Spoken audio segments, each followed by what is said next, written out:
Today, as mentioned, we are beginning our four-part annual pro-life series. So the first three homilies are going to be on euthanasia. The last one will be on abortion. Last year we talked about in vitro fertilization, and we did so from the vantage point of mercy. So today, let's also begin from the vantage point of mercy. Some of us know people who have chosen euthanasia. They've chosen to end their lives for various reasons. And in Canada, they may have sought the help of physicians in doing so. Perhaps some of us have thought about what we will do when we are older, dying, or in great pain. In 2005, Kevin Berthia and Officer Kevin Briggs met at Golden Gate Bridge in San Francisco. Berthia was there to jump. He had always struggled with severe depression, but at that point, he now had a baby who had been born premature, along with a $200,000 medical bill that he couldn't afford. Officer Briggs was called in. He spoke to Berthia for an hour and a half as he was leaning over the ledge, and he persuaded him not to jump. Berthia is now a father of three and a suicide prevention advocate. Let's try to understand what he was going through. Let's try to empathize with his pain. Let's also ask three questions. Is it good that these men work in suicide prevention? Would it be equally good if they worked in suicide assistance? Did Officer Briggs do something right or something wrong by stopping Berthia's suicide? One other story. Two people worked at Walmart, one of whom was at the end of her life because of spinal cancer and experiencing excruciating pain. She filled out the paperwork for assisted suicide, and she asked her co-worker to witness it. And the friend gently said, "I can't do that."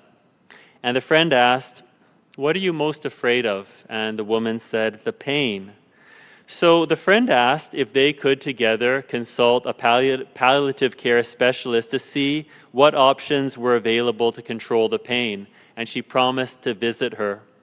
In the end, the woman changed her mind. Most of the pain, but not all, was controlled, so there still was some suffering. But the woman also admitted there were moments of joy. She passed away within a week because of the cancer. The truth we see revealed in the first reading on the gospel today is that whenever we encounter holiness, there is a corresponding mission. So both texts have the same three-part structure. The first part of the structure is an encounter with holiness. So Isaiah is in the temple. He has a vision of God, of angels. There's also an earthquake and smoke. And in the Old Testament, those are all signs of God revealing himself.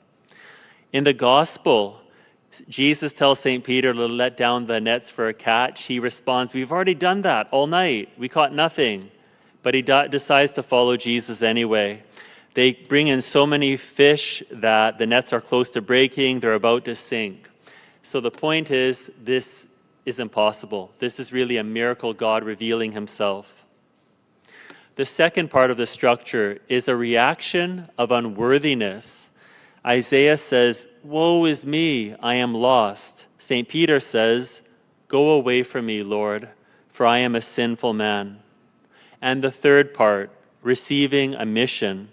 The Lord says, "Whom shall I send?" Isaiah responds, "Here I am, send me." And Jesus says to St. Peter, "Do not be afraid. From now on, you will be catching people." So whenever we encounter holiness in our lives, we also receive a mission. When we encounter another human person who's made in the image and likeness of Jesus, we have to respect that. And one of the most important things that each person has is the gift of life. That only comes from God. So the first of three reasons why euthanasia is wrong is because it goes against the natural intuition for life. We'll deal with the other two reasons in the next 2 weeks. But first, euthanasia is wrong because it goes against the natural intuition for life. I'll give you a few examples. During COVID, what was everyone afraid of? Death. What was the world's response? Preserve life. Let's say a friend comes up to us and say, hey, I'm expecting my first child or first grandchild. What's our response? Congratulations, that's great. Life is good. If they say, hey, I've got cancer, what's our reaction? That's bad, because anything leading to death is not good. There is a program on Animal Planet TV. I never watch it, but I heard about it. And it's called I Shouldn't Be Alive. It documents stories of people who get trapped in avalanches and canyons. And the taglines for the show are never give up and the will to survive. So the overriding desire of every person is life. We try to avoid death. There is a school of public health at Harvard. It says that 9 out of 10 people, so 90% of people who try suicide and survive, later on, they don't die by suicide. So 90% of people who try suicide and survive, they don't die later on from suicide. Why? Because the desire to die is not permanent. It can be there, but then it can fade. So when people sign up for assisted suicide, it's not that they actually want to die. It's always for another reason. They may feel lonely or useless. They might be in great pain. I sometimes joke with people, you know how during a boring homily, some people want to euthanize themselves? Because they just can't take the pain. But what happens at the end of a boring homily when it's over? They don't want to die anymore. Okay? So this is another reason why euthanasia is wrong, because it doesn't deal with the underlying reason, the real reason. There was a pro-life nurse who saw on a patient's chart, it was written that she was inquiring about euthanasia, and because she was pro-life, she decided to spend more time with that patient than anyone else. And instead of talking about euthanasia, she got to know the woman, her background, and talked about what they shared in common.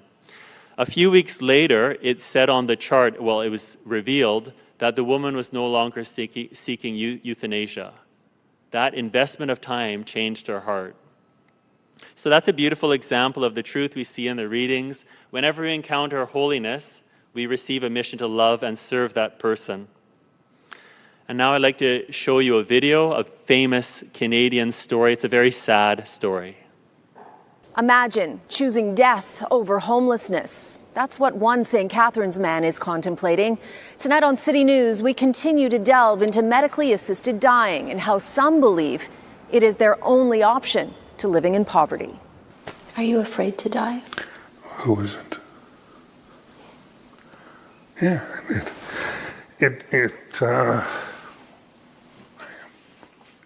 Amir Farsood has applied for medically assisted dying, known as MAID. He lives in constant agony due to a back injury, but has started the process for end of life because his rooming house is up for sale and he can't find anywhere else to live that he can afford. He barely survives on Ontario disability support payments, which are just over $1,200 a month. He doesn't want to die, but being homeless is not an option. I know in my present health condition I wouldn't survive it anyway. Farsood meets the criteria for MAID, physical suffering due to disability that cannot be relieved. His doctor, who knows Farsood's real reason for MAID is his fear of being homeless, signed off on the application in August. Farsood needs a second to do the same. There's a 90-day waiting period. He believes he could potentially access MAID in about a month. I don't wish to be dead, even with the pain, even with the meds. I still want to be here. The CEO of Dying with Dignity Canada, a charity for end-of-life rights, says the organization has raised concerns about cases like this with the federal government. The fact that people are feeling compelled to apply for MAID or to even ask about MAID because they can't get the basic fundamentals to live a life it's shameful. You know, as a country, as a government, we should be ashamed. When medically assisted dying became legal in Canada in 2016, it was only for people facing imminent death. Accessibility was expanded last March. We have created a system where ending of life is an easier and cheaper solution than actually investing in healthcare and social support. Trudeau Lemons is a professor of law and bioethics at U of T. He argues MAID devalues the life of people with disabilities who often live in poverty. I actually had not expected that it would go so fast, and that this particular issue of people living in poverty asking for medical assistance and dying would so rapidly take off in the Canadian context, and that physicians would sign off on it. So what is the solution in your mind? The solution is, in my view, to go back to the drawing table. The latest shows last year MAID accounted for 3.3% of all deaths in Canada, or 10,064 people. That's a 32.4% increase over the year before. 65% of cases report cancer as the underlying reason. 81% of requests resulted in the administration of MAID. The average age is 76. Amir is 54. So thanks be to God, because of that story, a stranger started a GoFundMe page for Amir and raised $60,000 for him. That helped change his mind. So later in an interview, he said, "I'm a different person. The first time we spoke, I had nothing but darkness, misery, stress, and hopelessness. Now I have the opposite of those things." Now, because the human person is sacred, do we have to prolong life at all costs? And the answer is no. So this is a common misunderstanding. Catholic moral teaching doesn't say we have to use every medical means to keep the person alive. It just says we have to use what is called ordinary care. And that is defined as the basic care to preserve the life of a patient. That would include things like food, hydration, cleaning, and pain medication. So ordinary care is morally obligatory. That is distinguished from extraordinary care, which involves severe burdens, physical or psychological or financial, and not having a very high chance of effectively helping the patient. An example of that would be experimental medicines. So extraordinary care is optional. The United States Catholic Conference of Catholic Bishops says this, gives an example. A patient in the last stages of stomach cancer is already dying from that condition. Such a dying patient may decide to refuse further feeding because it causes pain and gives little benefit. The administration of nutrition and hydration in this case would pose a burden on the patient that is disproportionate to its benefit. So, in this case, if the person refuses nutrition, that is not euthanasia because it's not causing death. What is killing the person is the cancer. By contrast, the vegetative state is not in itself a case of imminent dying, and the reception of nutrition and hydration itself does not generally constitute a burden for him or her. So for a person in a vegetative state, they have to receive nutrition and hydration because if we were to remove it, that would kill the person. That's euthanasia. That's always wrong. Another example, CPR. For young people and muscular people like me, generally it's considered ordinary care. But for elderly patients who are more likely to have broken ribs, it may be extraordinary care. I really encourage everyone, if you have a real-life question, go to this website. So this is the National Catholic Bioethics Center in Philadelphia. They've got a great team of medical doctors and ethicists. So if you email or call them about a real-life case, they will respond to you. Finding answers is a very loving thing to do. I'd like to give you a short list of other simple things we could all do with someone who's suffering. We can hold their hand while listening to beautiful music, read to them, play board games, transcribe their life lessons, act as their interpreter if blinking is their only way of communicating, wiping food off someone's face, hugging them. There's one worker who visits patients with dementia. He finds out what they like to listen to when they were younger, and he creates an individualized playlist for them. Because whenever they listen to music they recognize, they come alive.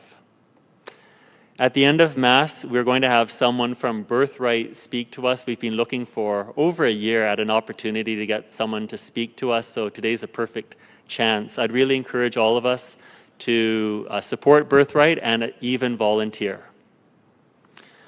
Finally, just a notification, as we've done for the past 4 years, in 3 weeks, we're going to show graphic videos and photos of abortion, just so that we all know what it really does. And on these dates next week, we're just going to have some cards ready. This is our annual 40 Days for Life prayer campaign. Really encourage everyone to sign up. We'll have the cards ready next week. Euthanasia is wrong because it goes against the natural intuition for life. We can understand why people may want to die, but they're still sacred. And so our job is not to cause their death, but to alleviate their suffering and love them.